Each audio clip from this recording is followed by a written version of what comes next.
То დავიწყოთ თავიდან. როგორ შემოდის რუსეთი?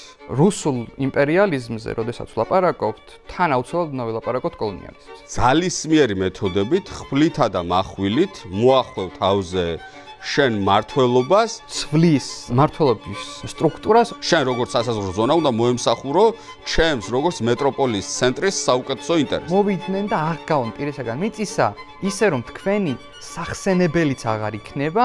ეს ვერტიკალი არის ღმერთი, იმპერატორი, მერე თავადი, მერე გლეხი. შენ ხარ განუვითარებელი, უვიცი, აზიური სამყაროს ნაწილი და შენთან ლაპარაკს აზრი არ აქვს. ეროვნული აჯანყება არ გქონია, რომ სადაც მოსახლეობის ყველა ფენა არის ჩართული, ყველა იბრძვის რუსების წინააღმდეგ. ციციანოვე ეუბნება სულთანს, რომ თქვენ ვირის ტვინი და ძაღლის სული გაქვთ. ანუ აღარ უნდა არსებობდნენ, ფიზიკურად უნდა განადგურდნენ.